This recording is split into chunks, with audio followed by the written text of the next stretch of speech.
Are you ready to cook something and to enjoy some Italian food? I guess you are already enjoying some Italian food.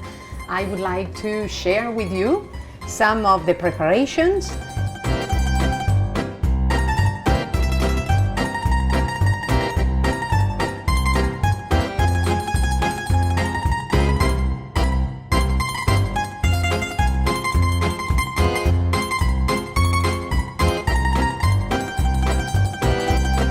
I would like to make some fresh pasta with you, and I hope that some of you will help me make, so you can learn better by making, and then when you go back home, maybe you can prepare your raviolis, which is what we are going to prepare tonight. In the case of fresh pasta, we just need some flour and eggs. That's it. A pinch of salt. And what is the proportion? Well, the proportion is also very easy to remember because it is 1:1. That is 100 grams of flour and 1 egg. You may need now and then a little bit of water, which means maybe a tablespoon of water if it is particularly dry, because the flour actually is a living ingredient and so it absorbs humidity, but it can also get very dry. Okay, so if it is very dry, you may need to add something extra. But normally that is not the case. Just flour and eggs. So here I have prepared 300 grams of flour because this is the portion I would make at home for my 4-member family. And remember that 100 grams of dry pasta will mean 200 grams of cooked pasta, because pasta doubles the weight when you boil it. So 300 grams is fine because we are making raviolis, and therefore we will add also the filling inside. 300 grams, it means 3 eggs. I will start mixing in the bowl. We normally put the flour on the board and make a hole in the middle. We call it in Italian la fontana, that is a well where we can put the eggs inside, so that we are sure that the eggs will not run away of the flour. Okay, so our 3 eggs in the middle. And before I forget, I will put some salt. If we forget to put the salt, you can just add a little bit. Thank you. We can just add a little bit more in the boiling water when we boil the pasta. And I start mixing together.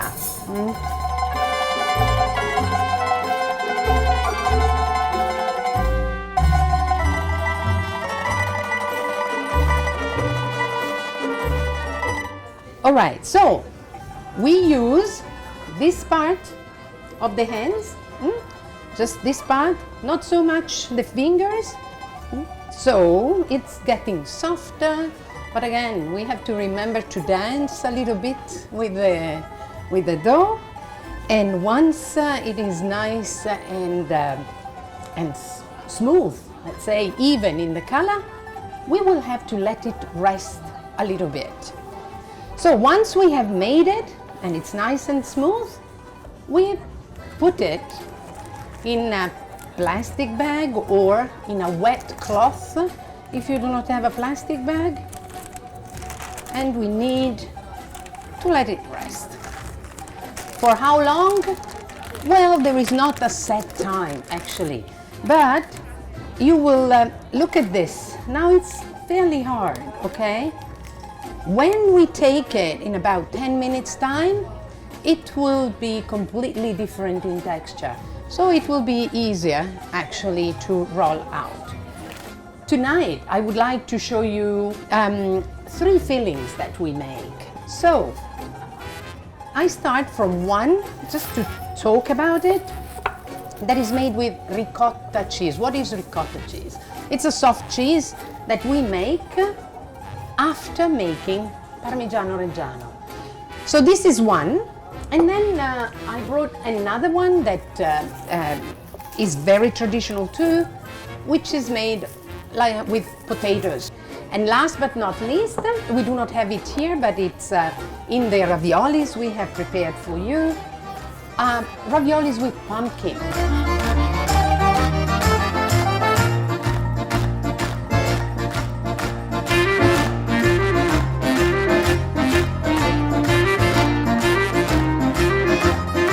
Now we say that you should, if you put it against the light, obviously you should see through to have the right thickness. So we have to put a little bit of the filling on the dough, on the sheet of pasta. And you know what? The size and the distance depend on your preferences, but especially as for the distance, you have to take this part of your hands into consideration, because you will use this part of the hands. So I show you. You just fold. You just move a little bit so that it settles. You press a little bit on the sides. You don't seal the raviolis right away because you have to let the air out. If you leave air inside, when you throw them in the boiling water, they will break and all the filling will come out. So it's a pity. And now, once you have let the air out with your little fingers, you just hug them to seal. Okay. So we hug our raviolis. This one moved a little bit. And so once we have our shape made, we take our cutter. This is something important. We don't normally use the sharp one, because if you just use this one, which is more similar to a pizza cutter, you will not seal the dough. You will just cut it. And the raviolis need to be pressed. So the zigzag one is instead used also to make pressure on the dough to seal it.